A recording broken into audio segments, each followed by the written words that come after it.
స్థానికంలో Congress versus BJP అవినీతి కేసుల భయంలో కేసీఆర్ పార్టీ వరుస ఓటర్లపై సమీక్ష కారు స్థానిక ఎన్నికలపై చేతులెత్తేసిండా దూకుడుగా అధికార కాంగ్రెస్ బీసీల రిజర్వేషన్ పెంపు ద్వారా ఎన్నికలకు నామినేటెడ్ పదవులు కూడా కలిసి వచ్చేటువంటి ఛాన్స్ గ్రామీణ ప్రాంతాలకు విస్తరించాలని బీజేపీ ప్లాన్ బీసీ అధ్యక్షుడి పేరుతో ఎలక్షన్కు రెడీ కాంగ్రెస్ బీజేపీ మధ్య పోటీ ఉండే అవకాశం అంటూ ఒకరిని చూస్తా ఉన్నాం. సో ఇది కాంగ్రెస్ బీజేపీ మధ్య ఒకవేళ నిజంగా వారు ఉండాలంటే ఇక్కడ ఒక ఉద్యమకారుడు ఊరూరా తెలిసిన వ్యక్తి బీజేపీ అధ్యక్షుడైతే కాంగ్రెస్ వర్సెస్ బీజేపీ ఫైట్ ఉండి ఎంతో కొంత సర్పంచ్లను ఎంపీటీసీలు జెడ్పీటీసీలు గెలిపించుకున్నటువంటి పరిస్థితి ఉంటుంది. లేదంటే మాత్రం ఖచ్చితంగా బీజేపీ ఈ స్థానిక సంస్థల ఎన్నికల్లో చెతికిల పడిపోయేటువంటి అవకాశం అయితే ఉంది. ఒకవేళ అధ్యక్షుడి మార్పు జరగకుండా ఇదే విధమైనటువంటి తీరు కొనసాగితే కనుక ఖచ్చితంగా రాసి పెట్టుకోండి, బీజేపీ ఏది అసెంబ్లీ ఎన్నికల కంటే ముందు పరిస్థితి ఏ విధంగా చెతిగా ఉందో అంతకంటే ఘోరంగా ఉండేటువంటి పరిస్థితి కనబడుతుంది. అసెంబ్లీతో పాటు పార్లమెంట్లో పుంజుకున్నది. కానీ ఈసారి స్థానిక సంస్థల ఎన్నికల్లో అధ్యక్షుడి మార్పు కాక స్పష్టమైనటువంటి అధ్యక్షుడు ఎవరైతే ఉన్నారో ప్రజలకు దగ్గర ఉండేటువంటి అధ్యక్షుడు ఎవరైతే ఉన్నారో ఆయన నియామకం జరగకపోతే మాత్రం ఖచ్చితంగా ఇక్కడ చెతికిల పడేటువంటి అవకాశం అయితే చాలా స్పష్టంగా ఉంది. సో అది బీజేపీకి అర్థమవుతుందో అర్థం కావట్లేదు నాకు తెలియదు. కానీ అధ్యక్షుడి మార్పు జరగకపోతే మాత్రం అది కూడా ఒక మంచి పేరున్న వ్యక్తిని పెడితే కనుక బాగుంటుంది. లేదంటే మాత్రం ఇక స్థానిక సంస్థల ఎన్నికల్లో బీజేపీ పెద్ద ఎత్తున పర్ఫామ్ చేసేటువంటి అవకాశాలు చాలా తక్కువగా ఉంటాయి.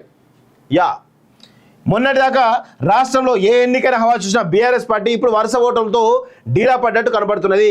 అధికారం కోల్పోయిన కేసీఆర్ అవినీతి కేసుల భయంతో పార్టీ ఓటములపై కనీసం సమీక్ష చేయని పరిస్థితి నెలకొన్నది. స్థానిక ఎన్నికల పోరుకు పార్టీ శ్రేణులు రెడీ చేయకపోవడంతో ఎన్నికల ముందే కేసీఆర్ చేతులెత్తేసిండా అన్న చర్చ జరుగుతున్నది. అధికారంలో కాంగ్రెస్ పార్టీ బీసీ రిజర్వేషన్ల పెంపు నామినేట్ పదవుల ద్వారా లబ్ధి పొందాలని చూస్తున్నది. బీజేపీ బీసీ అధ్యక్షుడు ఇద్దరు కేంద్ర మంత్రుల ద్వారా గ్రామాల్లో సైతం పాగా వేయాలని ప్లాన్ చేస్తుండ్రు. 2023 అసెంబ్లీ ఎన్నికలకు ముందు ఎన్నిక ఏదైనా బీఆర్ఎస్ జోష్కు సాగింది. అయితే ఎమ్మెల్యే ఎన్నికల్లో ప్రజలు ఆ పార్టీని ప్రతిపక్షానికి పరిమితం చేయడంతో పాటు ఎంపీ ఎన్నికల్లో ఒక్క సీట్లో కూడా గెలిపించలేదు. ఇదే సమయంలో రాష్ట్రంలో అధికారంలోకి వచ్చిన కాంగ్రెస్ ప్రభుత్వం బీఆర్ఎస్ సమయంలో జరిగిన అవినీతి వెలికి తీసే పనిలో బిజీగా ఉన్నది. వాస్తవంగా ఎవరు అవునన్నా కాదన్నా రూట్ లెవెల్లో బీఆర్ఎస్ పార్టీకి ఇప్పటికి కూడా జవసత్వాలు చాలా బలంగా ఉన్నాయి. సో దాన్ని ఢీకొట్టి ఈరోజు బీజేపీ పాగా వేయాలంటే మాత్రం బలమైనటువంటి అధ్యక్షుడు బీజేపీకి అవసరం. లేదు అంటే ఇష్టం వచ్చినట్టు వాళ్ళ అధ్యక్షుడు వాళ్ళని నిర్ణయించుకుంటాం ఎవరో ఒకరిని పెడితే బాగుంటుంది అనే కొనలు అనుకుంటే మాత్రం ఎవరు పసలైనటువంటి వ్యక్తిని అధ్యక్షుని చేస్తే మాత్రం ఖచ్చితంగా బీజేపీ ఎటువంటి మనుగడ ఉండదు. బీఆర్ఎస్ పార్టీ బలంగా పూనుకునేటువంటి పునాదులు వేసుకునే అవకాశం స్థానిక సంస్థల ఎన్నికల్లో బలమైనటువంటి అవకాశాలు బీఆర్ఎస్కు ఉంది. ఎందుకంటే రూట్ లెవెల్లో ఈరోజు కాంగ్రెస్ పార్టీ పైన వ్యతిరేకత స్టార్ట్ అయింది. ఆ వ్యతిరేకతను బీఆర్ఎస్ పార్టీ క్యాచ్ చేసుకుంటేనేమో ఈరోజు బీఆర్ఎస్ పార్టీ బాగుపడుతుంది, బీజేపీ క్యాచ్ చేసుకుంటే బీజేపీ బాగుపడుతుంది. లేదు అంటే మాత్రం బీజేపీ క్యాచ్ చేసుకోకపోతే బీఆర్ఎస్కి అడ్వాంటేజ్ అవుతుంది, లేదంటే కాంగ్రెస్ కూడా అడ్వాంటేజ్ అయ్యే అవకాశం అయితే చాలా స్పష్టంగా ఉన్న విషయాన్ని మనందరం కూడా గుర్తుపెట్టుకోవాలి.